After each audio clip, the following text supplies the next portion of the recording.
باقی میں 5 منٹ سے زیادہ تقریر نہیں کرتا. اپ گریڈیشن کی طرف جا رہے ہیں.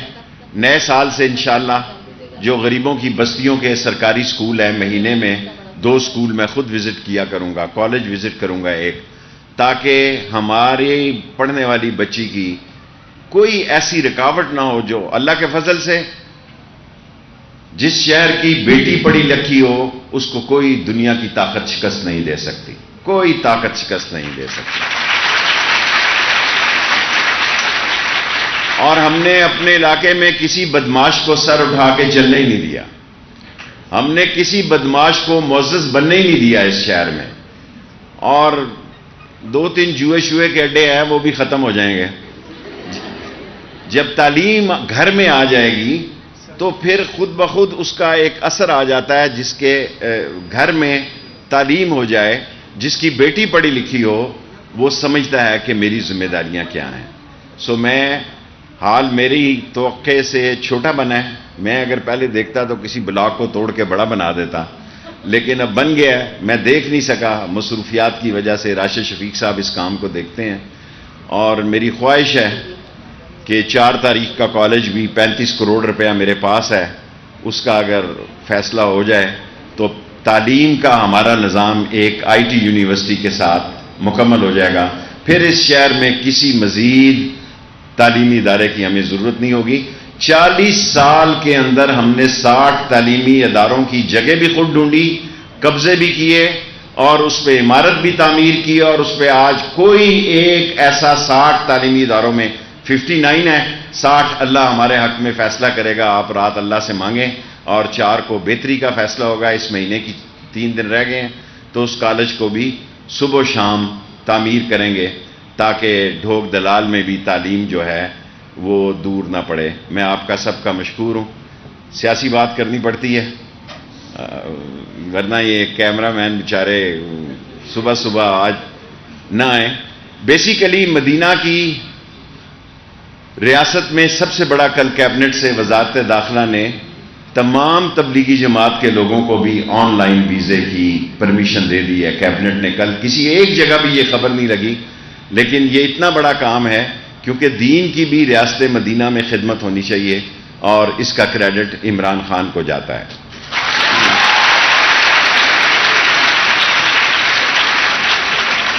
دوسری بات، اب ووٹنگ کا قانون بن گیا کہ ووٹ جو ہیں وہ الیکٹرانک مشین پہ ہوں گے. اس پر اب جو بحث کی جا رہی ہے، اب اپوزیشن نے فیصلہ کرنا ہے کہ وہ کورٹ میں جاتی ہے، کچھ اور فیصلہ کرتی ہے. لیکن قانون بن گیا ہے کہ پاکستان میں اگلے الیکشن جو ہیں وہ ووٹنگ مشین پہ ہوں گے. اور یہ اس لیے کیا گیا کہ یہ بھی عمران خان کی ایک سوچ اور خواب ہے. ہر الیکشن کے بعد ایک نیا پنڈارا باکس کھل جاتا ہے دھاندلی کا. شاید اس الیکشن سے پہلے بھی کھلے اور بعد میں بھی کھلے. اور سب سے اہم فیصلہ جو ہوا ہے وہ اوورسیز ووٹنگ کا ہے. وہ پاکستانی جو IMF سے کئی گنا زیادہ پیسہ پاکستان کو بھیجتے ہیں اور جن کی کوئی شرائط نہیں ہے، وہ اپنی ماں بہن بیٹیوں کے لیے زر مبادلہ بھیج کے اپنے خاندانوں کو چلا رہے ہیں، ان کو ووٹنگ کا حق مل رہا ہے. اور پاکستان کے الیکشن کے پنجاب میں 40 حلقوں کا فیصلہ ہار اور جیت کا اوورسیز ووٹنگ پہ ہوگا، اور سارے پاکستان میں کم و بیش 80 حلقے ایسے ہوں گے. کیونکہ میں نے اس پہ اسٹڈی کی ہے. بعض حلقوں میں 40 اور 50 ہزار ووٹ جو ہیں وہ اوورسیز پاکستانیوں کے ہیں. اور جب اوورسیز پاکستانیوں کے ووٹ PTI کو پڑیں گے، یہ پھر کہیں گے دھاندلی ہو گئی ہے، یہ پھر روئیں گے، پھر چیخیں گے کہ دھاندلی ہوئی ہے. لیکن مشین ہی اس کا جواب ہے. اور جہاں تک مہنگائی ہے، میں ان وزیروں میں نہیں ہوں. اللہ کا شکر ہے کہ عمران خان میری بات سنتا ہے. اللہ کا شکر ہے کہ میں ان سیاسی لوگوں میں شامل ہوں جو لوگوں کے مسائل سے وزیر اعظم کو آگاہ کرتے ہیں. مہنگائی ہے، اس کا ہمیں حل تلاش کرنا ہے. کیونکہ مہنگائی جو ہے وہ سب سے زیادہ تنخواہ دار طبقے کے لیے ہے. جن لوگوں کی تنخواہیں ہیں اور وہ تنخواہوں میں مہنگائی براہ راست متاثر کر رہی ہے.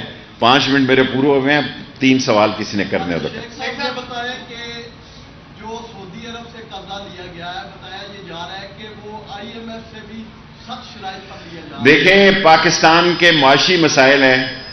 وزارت داخلہ میں آپ میڈیا ہر سوال کا جواب کہتے ہیں شیخ رشید دے. سعودی عرب سے پاکستان کے لازوال رشتہ ہے. سعودی عرب پاکستان کا ہمالیہ سے بلند ترین اور ہماری زندگی اور موت کعبہ کی سربلندی میں ہے. انہوں نے قرضہ دیا ہے, ہم ان کے مشکور ہیں.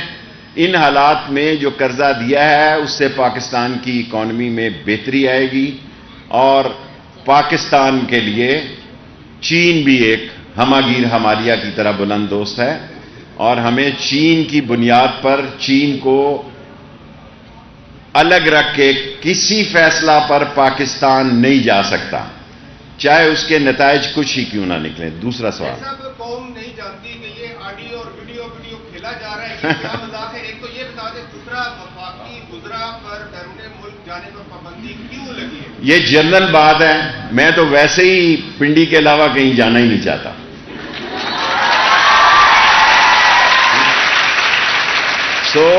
مجھے پنڈی کی گلیاں اور بھابڑا بازار اور تیلی محلہ اور ڈھوک رتا اتنا اچھا لگتا ہے کہ میں ایجور اسٹریٹ پر پھرنے کا شوق نہیں رکھتا, اسی لیے میں 3 سال میں نہیں گیا. اور 27ویں کی رات کو خانہ کعبہ میں اور روضہ رسول میں اللہ نے ہمارے لیے کھولے. عمران خان کی مہربانی وہ ساتھ لے گیا. باقی کتنی دفعہ لوگوں نے جانا. عمران خان کہتے رہتے ہیں کہ یہ اسی میٹنگ میں نہیں کہا, پہلے بھی 2-3 دفعہ انہوں نے کہا ہے کہ وزراء زیادہ یہاں رہا کریں. میں ان میں سے نہیں ہوں. جو چھوڑے پڑے, یہ ایسی قوم کا دیکھیں 24 گھنٹے میڈیا نے چلنا ہے.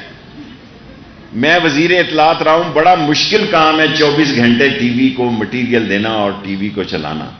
یہ وقت ضائع ہو رہا ہے, معاملات ہو رہے ہیں, لوگ بڑے سمجھدار ہیں, لوگ آگے جا چکے ہیں, سیاستدان پیچھے جا رہا ہے. قوم آگے بڑھ چکی ہے.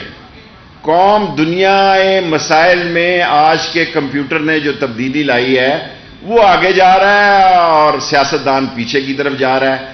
ایسی باتیں کی اور کوئی تحریک نہیں ہے. 3.5 سال ہو گئے ہیں جی. 3 مہینے کے بعد بلدیاتی انتخاب, 6 مہینے یہ لگ جائیں گے تو پھر الیکشن کا ڈھول بج جائے گا. اپوزیشن نے بھی, اللہ کا شکر ہے کہ ہمیں ایسی نالائق اپوزیشن ملی ہے. اللہ کا جتنا شکر ادا کریں عمران خان کم ہے کہ اسے نااہل اور نالائق اپوزیشن ملی ہے. جی کچھ بھی نہیں, میرے بھائی کی تعزیت پہ دی تھی, اس کے علاوہ کچھ نہیں. ہم بھی ان کی تعزیت میں شریک ہوتے ہیں. تعزیت غمی اور خوشی میں نہ صحیح, غمی میں ہم ایک دوسرے کی شریک ہوتے ہیں, اس میں کوئی ایسی بات نہیں. Thank you very much every. وفاقی وزیر داخلہ شیخ رشید احمد راولپنڈی میں تقریب سے خطاب کر رہے تھے. ان کا کہنا تھا کہ اسکولوں اور کالجوں کی کارکردگی جانچنے کے لیے خود دورے کروں گا, تعلیم اولین ترجیح ہے.